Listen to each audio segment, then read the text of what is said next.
Hello and welcome back, everyone. My name is Melissa Vargas, and I'm the Operation and Events Coordinator at Philanthropy Together. I just wanted to thank you all so much for joining this network block session hosted by the lovely Philanos. Let's keep talking, engaging the next generation, financial sustainability, and just-in-time grants. In this session, we're so excited to continue conversations around next-gen engagement, financial sustainability, and just-in-time grants, which all really speak to the important topics of leadership and inclusion. So before we get started, I just have a few reminders for everyone. Closed captioning is available, and it can be enabled at the bottom of your Zoom screen. Don't forget to engage in the chat and share your feedback following this session using the 2-question poll that's going to pop up. Don't worry, I'll pop back on at the end and remind you. And with that, I'm going to kick it over to Philanos Chair-elect Maggie Glasgow to kick us off. Hi, I'm Maggie Glasgow, Chair-elect of Philanos and a member of the Philanos affiliate Greenville Women Giving in Greenville, South Carolina.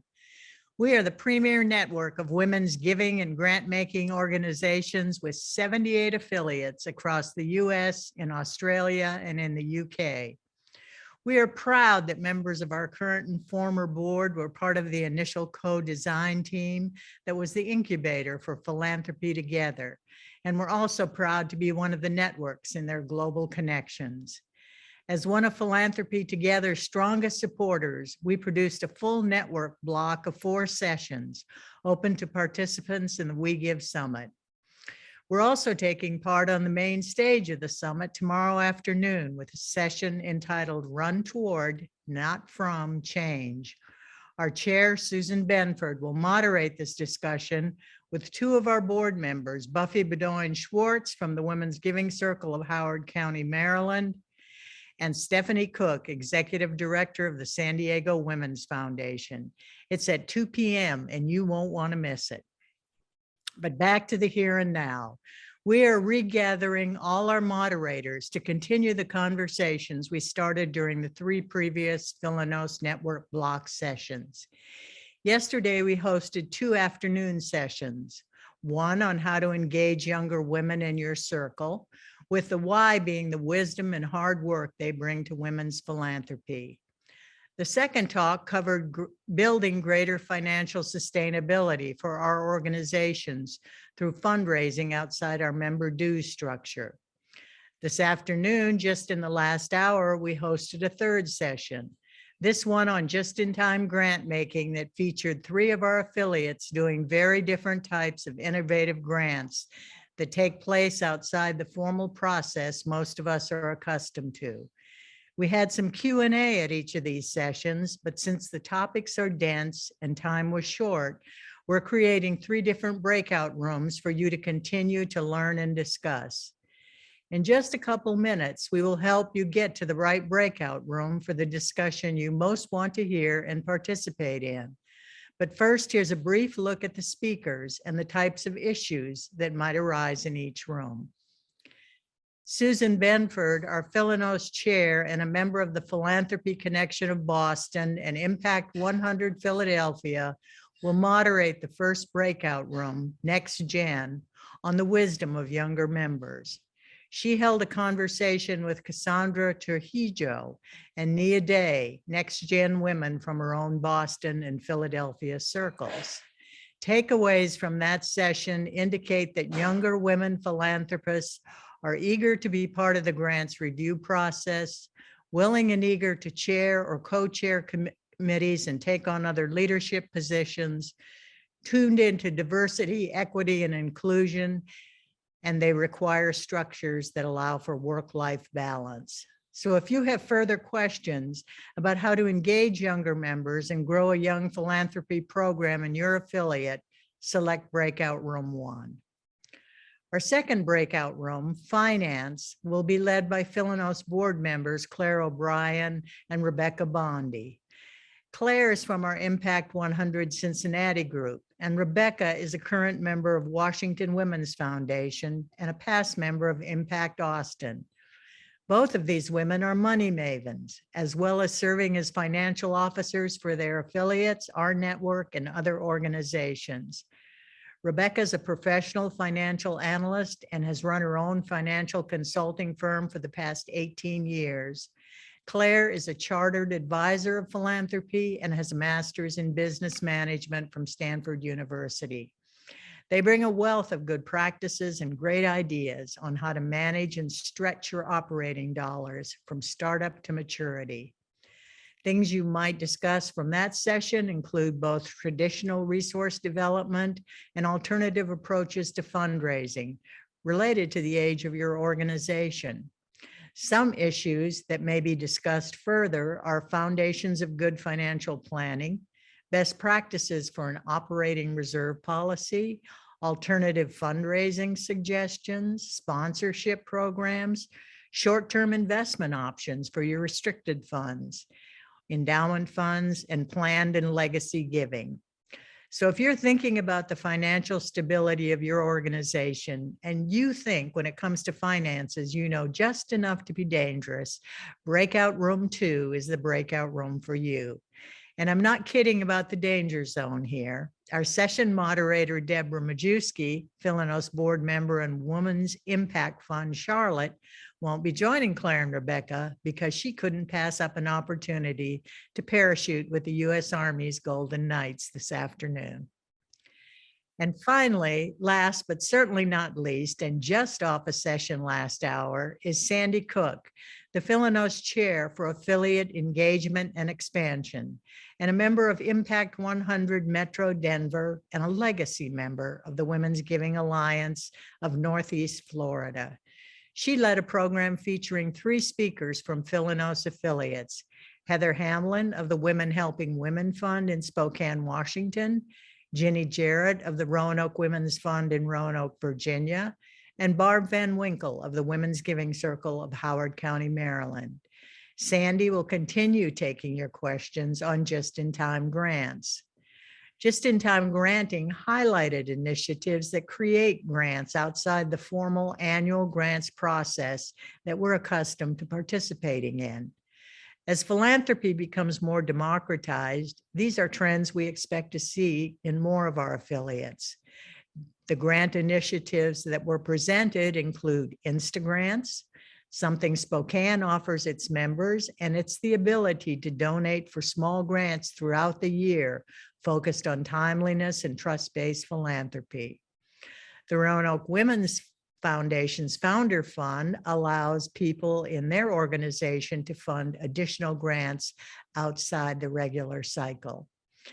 And the Women Giving Circle Emergency Response Network has always let their members fund individuals, women and children in immediate financial need.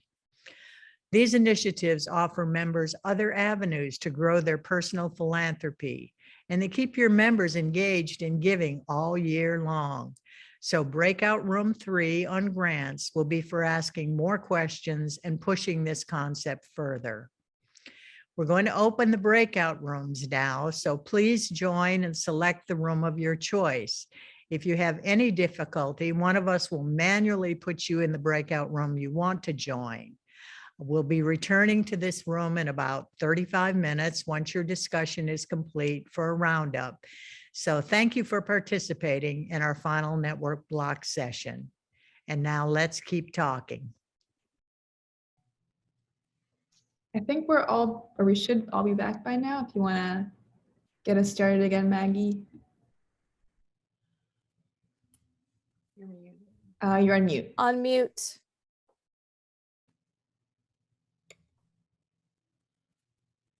I wasn't mute when I came here.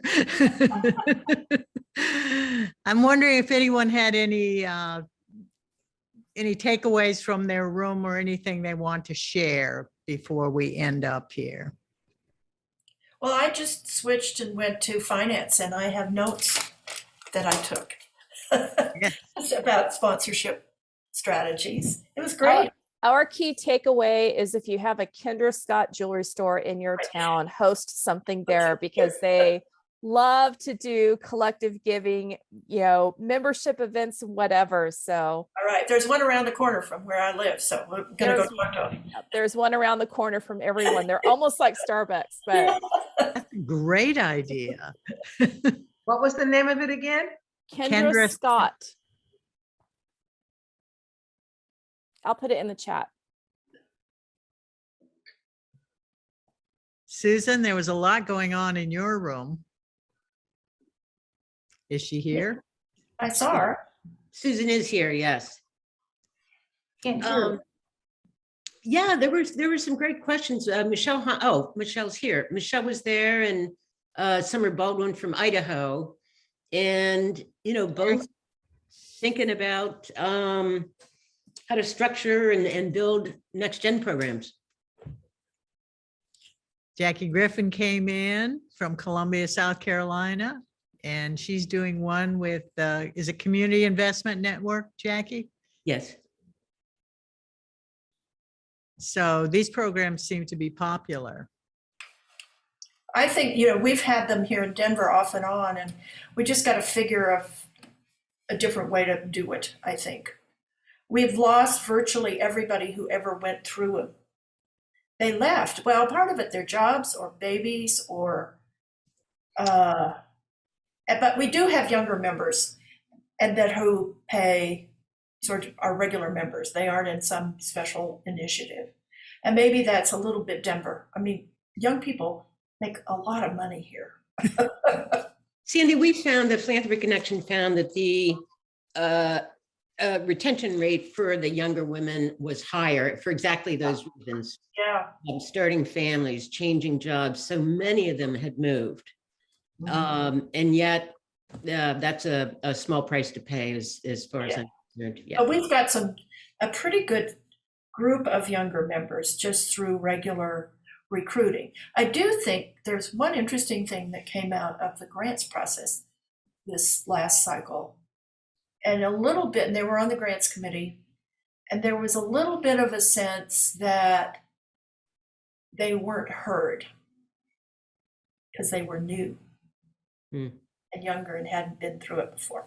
So somehow I'm the sort of listener for us, and we got to talk about that, because that is, the reason you want new is for that very reason you want new.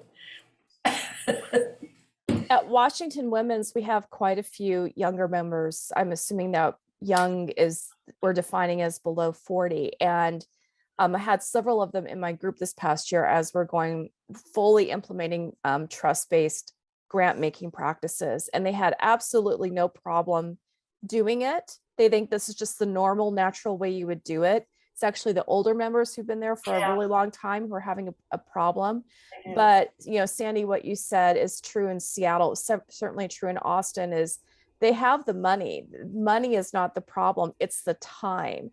And so virtual meeting has been key to have them included in grant making, because they can do it from their office or whatever.